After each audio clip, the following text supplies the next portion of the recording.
Welcome back to another episode of Lessons from an Old Quilt, and boy do I have a beauty for you today. This is a Lone Star Quilt, sometimes called the Star of Bethlehem, and it is just gorgeous. I bought it at an auction, and I don't think people were bidding on it just because it does have some damage, but I loved it. I had to have it.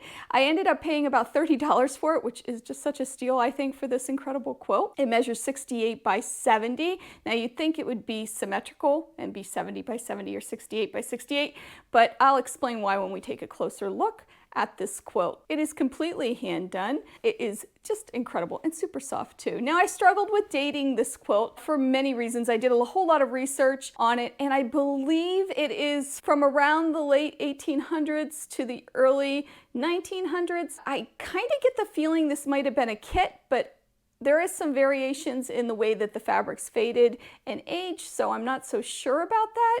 So I apologize that I don't have a solid answer for you. I do use this book. It's one of my go-to books when I'm dating fabrics, and I did read a whole lot about it. I'll put in the description some of the quotes that I read that would help me understand and know this quilt a little bit better as I researched it. So let's take a closer look at this incredible, incredible Lone Star quilt. All right. So before we start talking about the quilt as a whole, I just want to point out the block and how this was constructed. So there are all these mini diamonds that you see, okay, and that's pretty obvious, but what might not be obvious is how it's put together. So let me show you how it's made.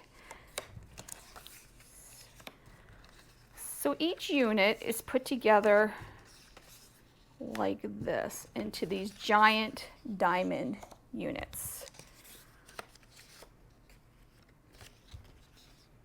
You can see right here, and there are 8 of these units in this entire quilt. These are pieced together, then each of these 8 units are pieced together, and that gives you that nice big star that we see and that we all love.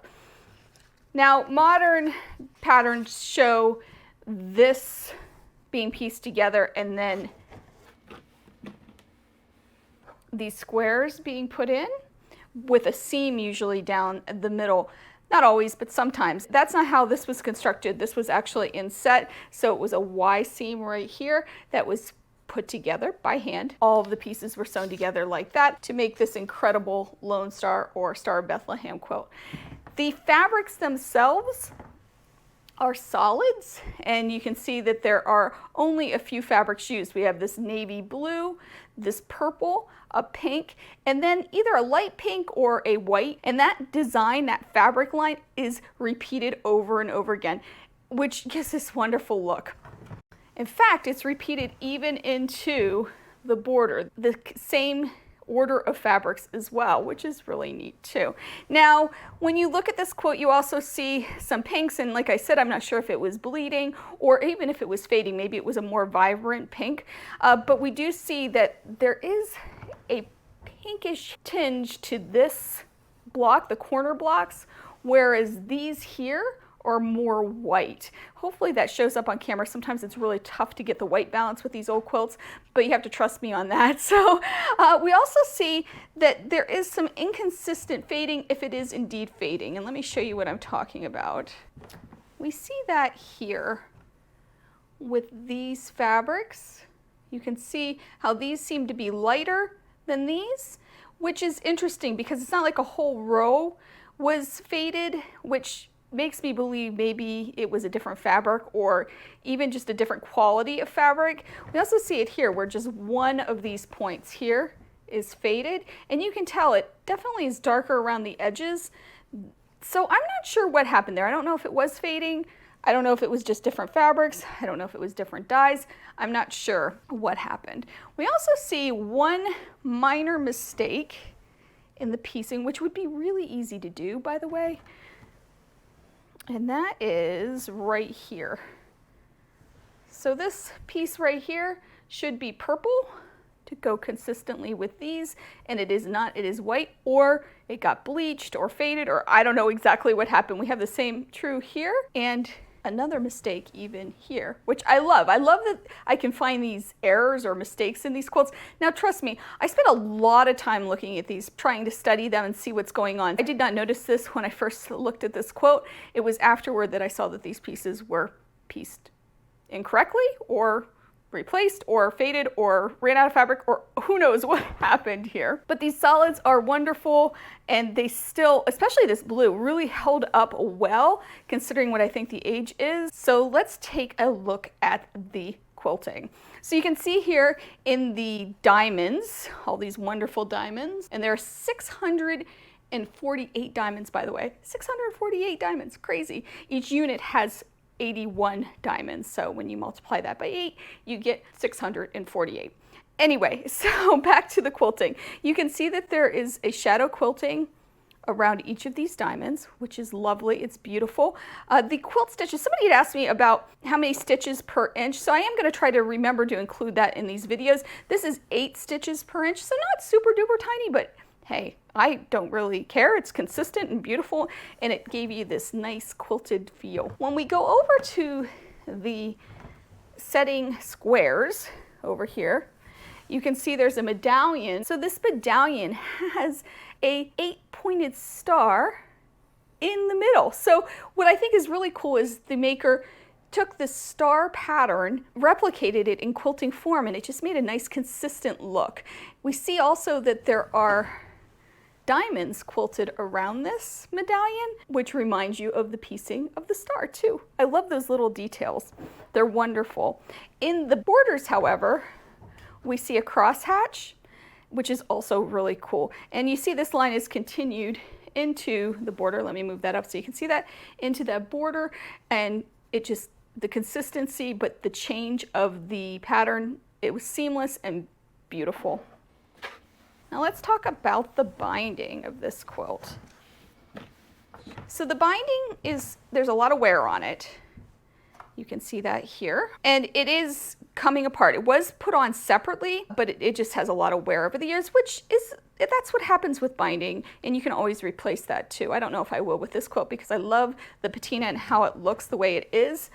Even though there are some holes and there are some wear and there are some stains, especially on the back.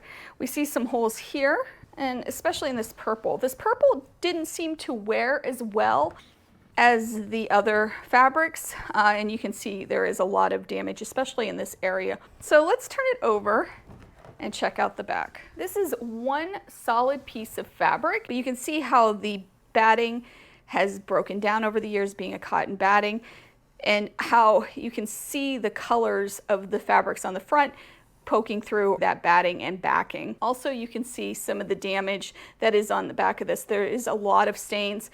I'm not sure what this is from, and I have not tried to get them out. I'm not sure exactly how to go about that, or if I even want to touch this quilt, because I think it is really old and fragile. Now, one thing I really love about this quilt is the borders. Get this around so you can see. Okay, you can see it's a triple, or actually a quadruple border. And again, it goes, like I said, it goes in the same order of fabrics as the star. But what's really interesting is the corners are mitered. So you can see that here. And I love that look. It's done perfectly. It's meticulous and just beautiful. Let me turn this around again so we can see. Now, something else that's very interesting about this is the star seems to be floating on top of this background. And the distance between the border, that navy blue border, and that star point is anywhere from 1 1/4 inch to 1 5/8 of an inch. So it's not consistent. Now you can't tell that unless you actually go in and measure it when you're looking at this, but it isn't consistent, which is probably why the size is a little different. It's not 70 by 70 or 68 by 68. It is 68 by 70. Also, remember, all this stuff is done on the bias, so things stretch, which this gives you a little bit of wiggle room if that happens to make any corrections you need. Now, speaking of square quilts, this quilt is not square and it is a little wonky. It will not lay flat. And again, I think that's just because of the bias. I don't care. I think it's beautiful the way it is, and you know what? That's what happens sometimes. It's still an incredible quilt. I still love it, and it still makes me smile when I look at it.